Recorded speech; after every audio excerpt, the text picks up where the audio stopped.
So hello guys, welcome back to my YouTube channel. Ngayon is pre-review naman natin ngayon ang Realme C63, kung gaano ba siya kaganda at saka swak ba sa price nyo or sa budget nyo. Ngayon 2024, itong Realme C63 na bagong labas ng Realme. So nakalagay dito sa may Realme yung box niya, ito, meron na po siyang 45 watts super book charge with a 5000 mAh massive battery. And then meron din siyang 7.74mm ultra slim design. And then sa man pa dito is meron siyang 90Hz eye comfort display. So meaning yan, hindi siya masakit sa mata once na ginagamit natin itong C63. Plus niyan is meron siyang powerful octa-core chipset na meron siyang Unisoc Tiger T6112. Ito yung processor na gamit dito. And then ang meron tayo dito is meron na po siyang 16GB RAM. Meron siyang 8+8, so meron siyang 16GB RAM. And then meron siyang 256 na internal storage. Ito yung 256 na variant tayo meron tayo dito. So by the way, meron siyang dalawang kulay.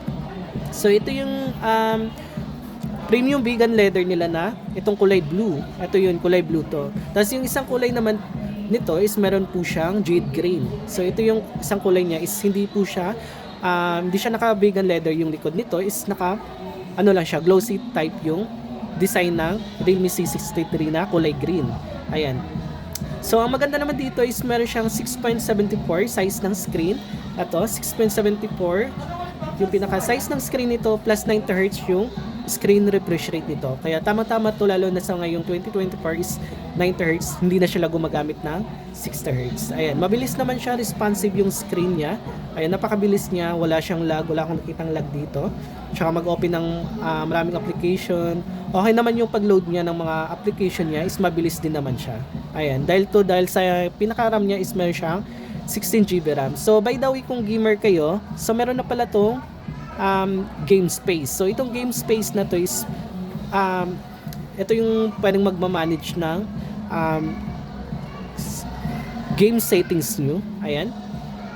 And pwede kayo mag-add dito ng games niya. And then plus pa nito is hindi lang game space yung meron dito, is meron na din siyang AI Bose. Ayan. So, yung AI Bose naman is pwede mong ma-customize yung smooth ng performance nito. Bukod nun, is meron din siyang Game Bose. So, pwede mo nang ma-adjust dito yung gigahertz ng CPU nito.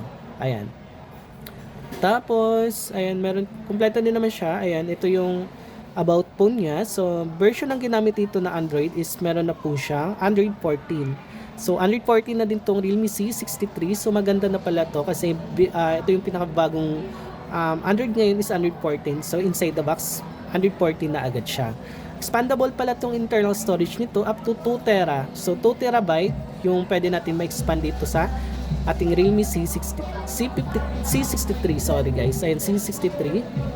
And then meron siyang 8+8. So, etong unit na to is in-update ko na yung pinaka-latest software update nito is meron siyang additional na 16. So, pwede pa natin ma-expand up to 16GB RAM yung ating Realme C63. So, yung pinaka-ano talaga niya is yung RAM is 8GB lang talaga siya. Ayan. So, itong Realme C63 is meron na din pala tong IP54 water and dust resistant. Kaya no worries na kayo about sa ambon or nabasa sa ulan kasi protected naman to or mataas yung IP rating na ginamit dito. So sample natin is basahin natin. Meron po siyang Rainwater Smart Touch. So kahit nabasa yung screen, ayan.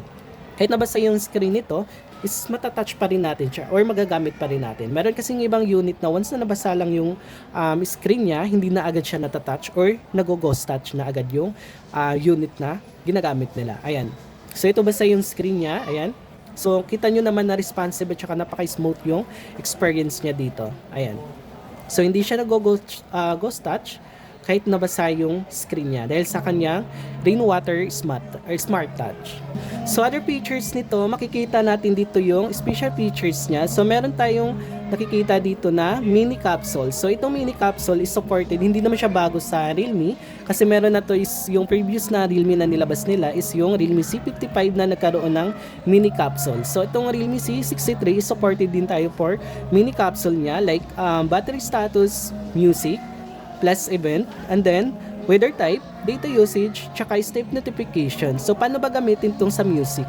So, punta kayo agad dito sa may music niya, and then magpi-play kayo ng music niya, and then automatic may malalabas na agad dito na itong mini capsule niya. So, pwede na natin siyang ma-customize, or pwede natin siyang ma-touch, or pwede mong i-next, tapos pa-backward naman. So, pag sa backward naman, and then slide mo lang siya pa ganun, tapos pag power up naman, stop mo lang yung mini capsule niya. Ayan, nawala agad siya. Yun yung sa stop niya. And then, other features nito is meron din siyang dynamic button. So, sa dynamic button is, kailangan mo lang siya i-double press. Ayan. Double tap lang pala, sorry. Double tap siya, automatic gagana agad yung flashlight nito. And then, double press naman ng power nito is automatic pupunta kagad sa camera module niya. Ayan, double press mo lang yung automatic nasa camera ka na agad. Ito yung dynamic button na meron dito kay C63. And then, ito yung maganda dito, meron siyang AI noise reduction. So, ito maganda to kung mahilig kayo for call. Ayan, mas maganda to kung kahit nasa kayo, kung naka-off siya, sa automatic maingay talaga sa kausap nyo. So, once na naka-open naman yung AI noise reduction niya, automatic boses niya lang ng katawag nyo yung maririnig nyo. Ayan. Ito lang yun dito lang sa Realme C63 na meron tong AI noise reduction. And then bukod nun, meron siyang riding mode. Itong riding mode nyo is nakakatulong to lalo na kung nagda-drive kayo para hindi kayo ma-disturb sa notification na lumalabas dito sa screen ng ating unit. So meron din siyang air gesture. Itong air gesture na yan is compatible na po siya or supported lang po sa tatlong application na yan. Ito yung Facebook, TikTok, and then YouTube. So, ang gagawin mo lang yan is kailangan mo nakakonect sa Wi-Fi. So, mag-open tayo dito ng TikTok. So, kailangan mo lang siyang register mo lang yung kamay mo dito. So, ayan, ka-register na yung kamay natin. So, swipe mo lang siya. Ayan, swipe. Ayan, dito yun kay C63 na meron siyang air gesture. So, sa air gesture niyan, tapos ito yung hindi alam ng ibang user dyan ng Realme, is meron siyang multitasking. So, multitasking na yan is pwede kayo mag-open ng dalawang applications. Sa lang Facebook kayo, YouTube. Tapos, tap mo lang dito split screen. So, ayan, may split screen na din siya. So, pwede natin gamitin yung dalawang application sa isang device lang natin. 3 fingers down, screenshot naman siya. And then, yung maganda dito, meron din siyang long screenshot. Ato, capture more. Tap mo lang po yung capture more niya. Tapos pwede mo nang i-adjust or i-drag dito pababa yung kung gusto nyong i-screenshot sa device na to. So, ayan. Last pa nito is meron din siya 5,000 mAh massive battery. So, malaki yung pinaka-battery capacity na meron dito is meron na po siya 5,000 mAh plus 45 watts. Type C na din yan. Ayan. Meron siyang head jack and then mic, speaker. Yung speaker pala nito is up to 200 volume yung meron dito. Sa ating Realme C63 is up to 200 volume yung sagad na volume dito. And then 5,000 mAh, 45 watts fast charging na po yan, guys. Ayan, sa under 8,000 lang na unit. And then, sa other features nito, ayan, balik tayo dito sa other features niya.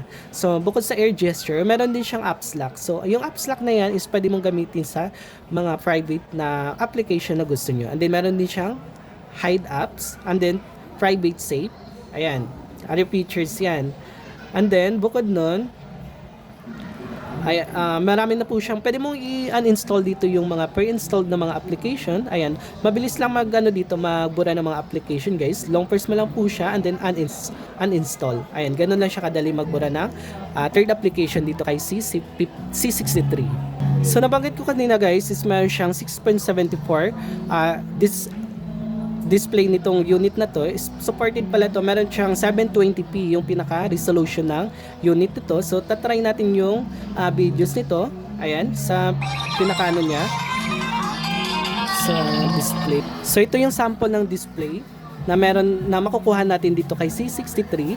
Ayan, okay naman yung kulay niya and then supported din pala to for HDR. So, hindi tayo dito play ng 1080p sa YouTube pero supported niya for HDR 720p yung pinaka-resolution ng video. So, okay naman yung video niya, malinaw din and then mataas yung pinaka-vibrant naman yung videos na meron dito. So, tamang-tama din yung kulay niya dito sa YouTube na to. So makapag-play tayo ng mas magandang quality sa YouTube kahit 720p pa yung resolution. Kasi yung screen na meron dito kay Realme is napakalinaw. Ayan, kahit 720p lang yan guys. Pero yung videos na makikita nyo na vibrant siya, hindi siya maputla yung pinaka-videos niya. So punta naman agad tayo dito sa pinaka camera ng C63. So itong camera na to is meron na po siyang 50 megapixel na AI camera sa may likod niya, and then flashlight, and then sa secondary camera naman niya is meron siyang flicker free na additional na lens dito. And then sa may harap naman is meron siyang 8 megapixel na front facing camera. So ito yung camera niya, ayan. Camera niya is basic lang naman, meron na po siyang night mode. Ayan, night mode. Sa videos naman niya is kaya niya po mag-shoot ng 1080p by 30 fps. Ayan, sa pinaka-videos niya. And then sa picture naman niya, meron siyang beautification. Ayan, beautification, and then meron din siyang iba't ibang filter dito. And then portrait mode. Ito yung isang portrait mode, tapos may beautification din siya. And then 50 megapixel yung camera niya. Ayan. Kasi sa more naman, may makita tayong QR code, panorama, pro mode, time lapse, and then slow mo. So tatry natin yung 50 megapixel na camera niya. Ayan. Tapos ito naman yung 12 megapixel na standard sa pinaka photos lang niya. Ayan. Ito yung sample niya, malinaw naman yung ano niya, picture na nakuha natin dito kay C63. Ayan, napakalinaw niyan. Ayan. So malinaw naman yung camera niya. Ayan, so, mga sample natin dito. So sa price naman ng C63 natin is meron siyang 8,999 pesos. Available na po ito nationwide. And then meron na po siyang internal storage na 256 plus 16GB RAM sa halagang 8,999 pesos lang.